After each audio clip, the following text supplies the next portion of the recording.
Hello mga ka-wisdom! Welcome to Wisdom is Power Channel.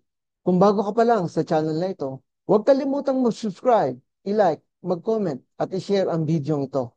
Click mo na rin ang notification bell to receive more wisdom videos na katulad nito. Salamat! Ngayon pag-uusapan natin the voltage regulation of an alternator.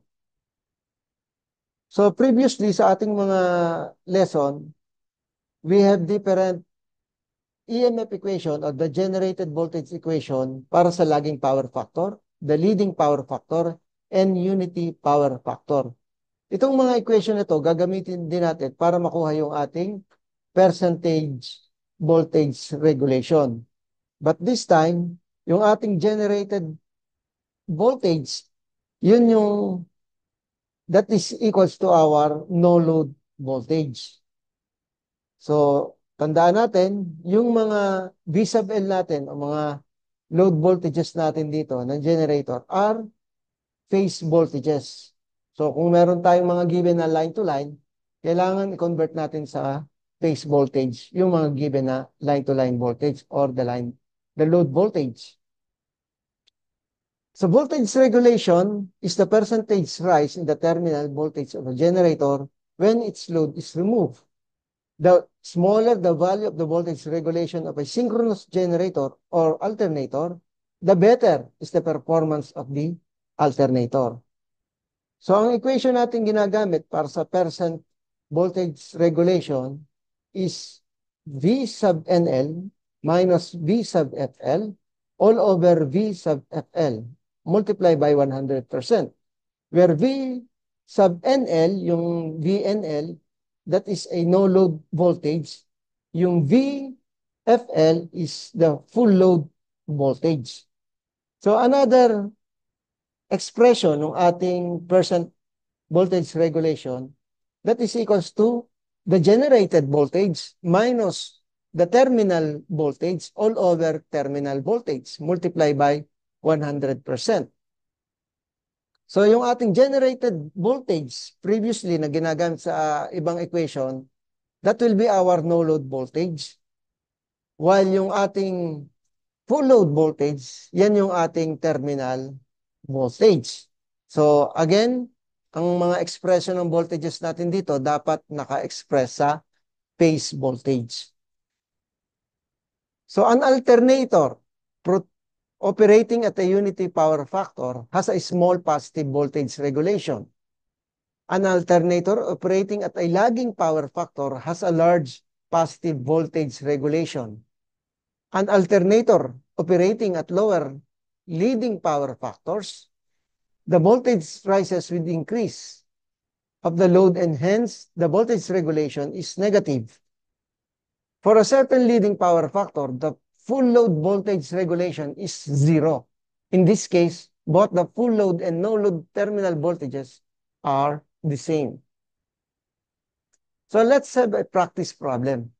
A 1.6 megavolt ampere, 13.5 kilovolts, Y-connected synchronous generator has a 1.5 ohm resistance and synchronous reactance of 30 ohms per phase. Find the percent voltage regulation at 0.8 lagging power factor. So, lagay muna natin yung mga given. We have the apparent power of 1.6 megavolt ampere. The load voltage is equals to 13.5 kilovolts. The power factor is 0.8. The armature resistance is 1.5 ohms. And the synchronous reactance is 30 ohms.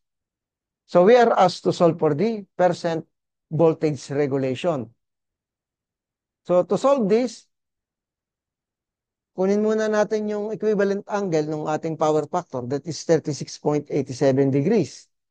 Then, so sabi natin kanina, yung ating mga voltages, kailangan naka-express sa phase voltage. So yung ating V sub L, the load voltage, is to be divided by square root of 3 para makuha natin yung ating phase voltage. So that will give us 7,794.23 and that will be our terminal voltage.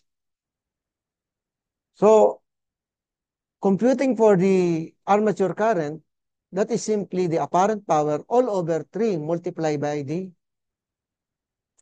terminal voltage, which is BP. So that is 1.6 times 10 to the positive 6 all over 3 multiplied by 7,794.23, and that will give us 68.43 ampere. Now, since this is a lagging power factor, the no-load voltage will be equals to the square root of the square of BP cosine theta plus IARA plus the square of BP sine theta plus IA multiplied by synchronous reactance. So substitute all the given values and the values na na-derive natin. This will give us 9,244.24 volts. So, gamit yung ating equation for percent voltage regulation, sa-substitute lang natin yung mga nakuha natin, that will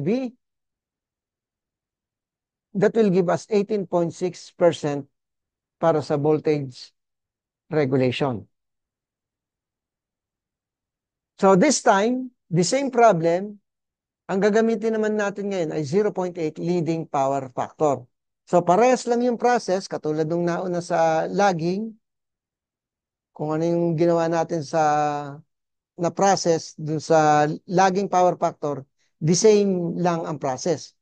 Ang magkakaiba lang dito sa ating equation, magiging na siyang magmaminus na tayo dito sa side ng BP sin theta minus IA x sub S.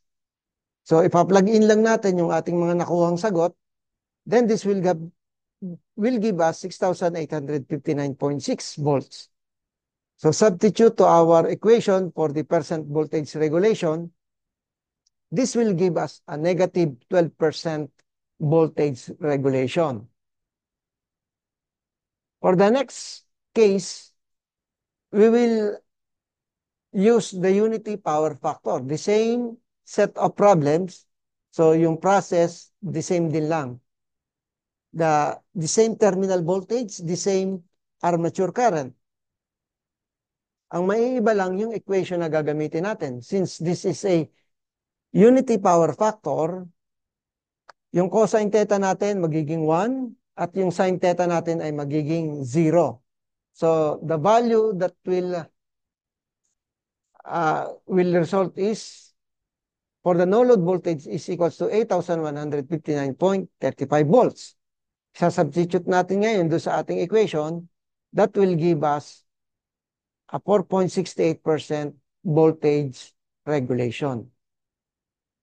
So, to summarize, yung ating synchronous generator, pag siya ay lagging, we have a large positive percentage voltage regulation.